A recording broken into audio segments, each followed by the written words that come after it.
تو ہم تقریباً جتنا 6 ماہ میں کماتے ہیں ڈے ٹریڈنگ سے اتنا ہم ایک ڈپ میں کما سکتے ہیں. لیکن پھر وہی بات کہ کھجلی والی، پورٹ فولیو میں پیسے پڑے دیکھ کے کسی سے بھی صبر نہیں ہوتا. کئی ایسے بندے ہیں جن کو میں ذاتی طور پہ جانتا ہوں، بڑی مشکل سے ایوریج کر کے کسی سٹاک سے جان چھڑوائیں گے، اگلے دن یا اسی دن پھر کسی اور نئے سٹاک کو بائی کر لیں گے. تو کیش اپنے پاس رکھ کے صبر کرنا بہت ہی ڈیفیکلٹ ہے، لیکن یقین مانے اگر اب یہ ڈیفیکلٹ کام کر لیں اور ڈپ میں جا کے 2-3 سٹاک بائی کریں، آج ہی دیکھ لیں کہ آپ کا سازگار کہاں موو کر رہا تھا ڈپ میں، شیل کہاں پہ موو کر رہا تھا، اے ٹی ایل کہاں پہ موو کر رہا تھا، ایف سی سی ایل کہاں پہ موو کر رہا تھا، بی جی ایل، بہت بھی سارے سٹاک دیکھ لیں آج کتنے نیچے تھے. اگر آپ کے پاس فل کیش ہوتی اور آج آپ 2-3 سٹاک ڈپ میں اٹھا لیتے تو آج کے دن ہی جب انڈیکس نے 675 پوائنٹ ریکور کیے تھے تو آپ کی اچھی بلی دیہڑی آج ہی لگ سکتی تھی. لیکن نہ آپ کے پاس کیش ہے، نہ آپ بائی کر سکتے ہو. ٹاپ ایکٹیو سٹاک میں دیکھیں تو کے ای ایل میں سب سے زیادہ والیوم جنریٹ ہوئے 59 ملین کے، پی ای اے میں 40 ملین، ڈبلیو ٹی ایل میں 35 ملین کے، ہاسکول میں 33 million, P T C 25 million, Synergy 20، bank of Punjab 18 million, P I B T L 18 million, P P L 11 million, trade 9 million. Top point contributor میں دیکھیں تو پول نے 21 point, N A T F 18، Engro 16، H M B 15، E P C L 7، A K B L 6، M L C F 4، M C B 4، P T C 4، T R G 3 point. Minus point contributor میں دیکھیں تو M T L نے 44 point, O G D C 42، Hubco 36، look 31، P P L 30، ایفٹ 21، P A K T 20، B A H L 16 point, system 14، H B L 13 point. Sector wise اگر دیکھیں تو تمام sector جو ہیں وہ مائنس سائڈ پہ ہے، مندی کا رجحان تھا تمام سیکٹر میں، جس میں پاور ہے، آئل اینڈ گیس مارکیٹنگ کمپنیاں، oil and gas exploration companies, automobile, cement, tobacco, fertiliser, commercial banks, refinery, pharmaceutical companies, یہ سب مائنس سائڈ پہ تھی. اور پازیٹیو سائڈ پہ صرف فوڈ سیکٹر تھا، اس کے بعد chemical sector, real estate sector. اور کیمیکل میں آپ نے دیکھا کہ ای پی سی ایل سارا دن آج گرین رہا. کہ کئی بھائی مجھے آ کے پوچھتے ہیں کہ آپ نے فلاں سٹاک لیا ہوا ہے، فلاں آپ نے سیل کر دیا، آپ نے فلاں سٹاک لیا تھا بھی وہ نیچے گیا ہے کہ آپ نے وہ سیل کر دیا ہے. تو ایک بات مائنڈ میں رکھیں، میں نے کبھی سنا تھا کہ خوبصورتی جو ہے وہ دیکھنے والوں کی آنکھوں میں ہوتی ہے، تو یہ بات مجھے سمجھ نہیں آتی تھی.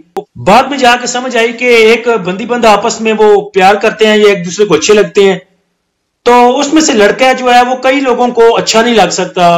ہو سکتا ہے کہ کوئی ایک لڑکا ہو جو مجھے بھی اچھا نہیں لگتا ہو، میں اسے پسند نہ کرتا ہوں، آپ بھی اسے پسند نہ کرتے ہوں، لیکن اس کی بندی جو ہے وہ اسے بڑا پیار کرتی ہو، تو اس بندی کی نظر میں اس بندے کی جو خوبصورتی ہے وہ اسے نظر آتی ہے، کیونکہ اس بندی کی آنکھوں میں جو خوبصورتی ہے وہ اس لڑکے کو دیکھتی ہے. تو سیم اسی طرح سٹاکس میں دیکھیں تو جو پروفٹ ہے وہ مقدر کے ساتھ ہے.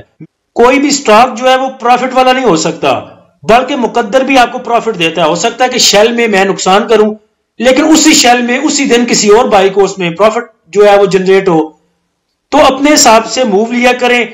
میں تو پہلے بھی کتنی دفعہ کہہ چکا ہوں کہ میرے جو فضول پیسے ہیں وہ میں نے سٹاک مارکیٹ میں جو ہے انویسٹ کیے ہوئے ہیں، تو مجھے پروفٹ ہو نہ ہو میں تو چپ کر کے لے کے بیٹھا رہتا ہوں. جتنی دیر تک مجھے پروفٹ نہ ہو میں کوئی بھی سٹاک ریلیز نہیں کرتا. پہلے میں جلد بازی میں بائی نہیں کرتا، اور اگر میں بائی کر لوں تو اس کو پھر جلد بازی میں پینک ہو کے دیتا نہیں. تو لہٰذا آپ اپنی اسٹریٹجی دیکھا کریں، مجھے نہ دیکھا کریں، اپنے مقدر لڑائیں. اسی لیے آپ کو میں سب باتیں جو ہے پوری طرح کھل کے سمجھا دیتا ہوں کیا کرنا ہے، کیسے کرنا ہے.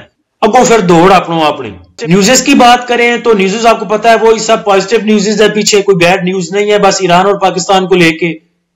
وہ بھی آج میرے خیال سے بیلنس ہو چکا ہے کام. تو ڈالر ایکسچینج ریٹ کل کے مقابلے میں تقریباً 12 پیسے اور نیچے گیا ہے.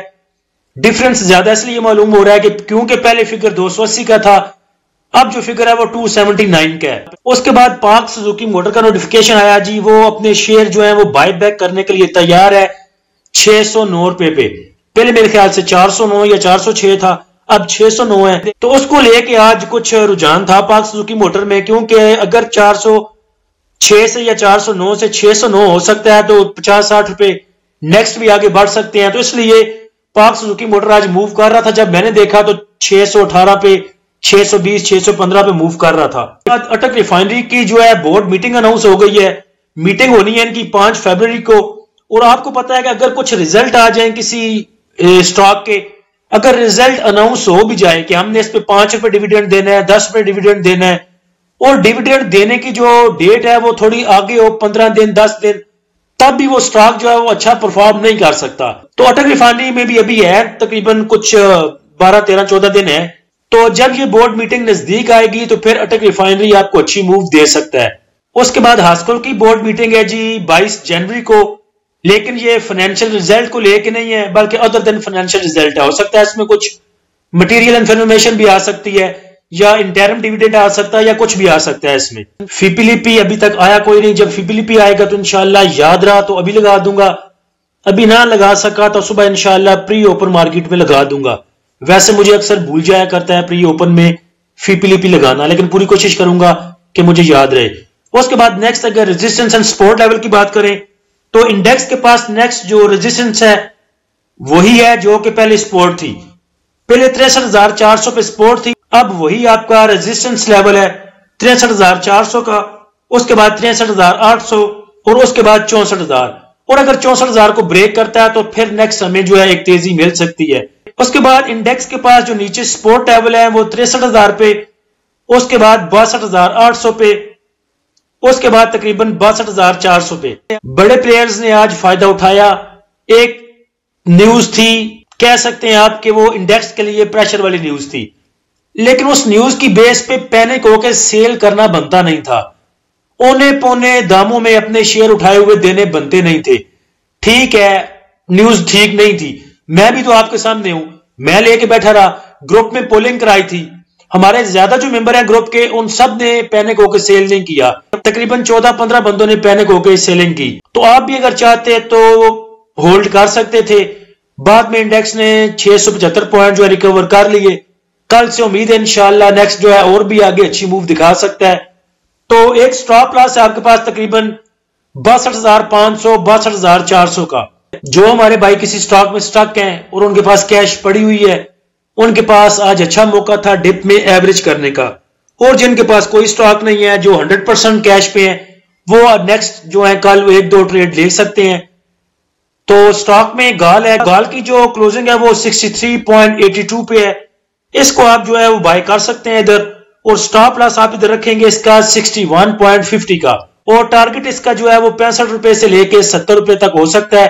پیچھے بھی 77 کو یہ ٹچ کر کے آیا تھا. دوسرا سٹاک ہے جی میرٹ، اس کی جو کلوزنگ ہے وہ 11 روپے 79 پیسے پہ ہے. اس کو آپ لے سکتے ہیں ادھر. اور اس کا جو آپ سٹاپ لاس رکھیں گے وہ 9.5 روپے کا رکھیں گے. اور اس کی ٹارگٹ پرائس جو ہے وہ ہو سکتی ہے 12.5 سے لے کے 13 روپے تک. اس کے بعد ہپکو ہے، ہپکو اپنے اچھے ریٹس پہ آیا ہوا ہے. اگر یہ 115 سے واپس سپورٹ لیتا ہے کیونکہ اس کا جو سٹاپ لاس تھا وہ 115 پہ تھا، تو اگر ادھر سسٹین کرتا ہے 115 کے اوپر تو پھر آپ اس کو لے سکتے ہیں. اور ٹارگٹ پرائز کی آپ رکھ سکتے ہیں 120-122 روپے. سٹاپ لاس اپنی پسلی کے مطابق آپ 2-3 روپے نیچے اس کا رکھ سکتے ہیں. تو یہ تھا آج کا سارا سینیریو. تو نیکسٹ کوئی بیڈ نیوز نہیں ہے. کل انڈیکس اگر ہمارا موو دیتا ہے تو اللہ خیر صلاح، ورنہ امید ہے انشاءاللہ منڈے آنورڈ ہمیں اچھی موو مل سکتی ہے. پینک نہ ہو. جو سٹاک آپ کے پاس پڑے ہیں جن میں آپ سٹاک ہیں انہیں آپ ڈپ میں ایوریج کر سکتے ہیں. اور جب یہ پوائنٹ ریکور ہوں گے تو پھر آپ ان کو سیل کر سکتے ہیں. اللہ ہم سب کا حامی و ناصر ہو. اجازت دیجیے، اللہ حافظ.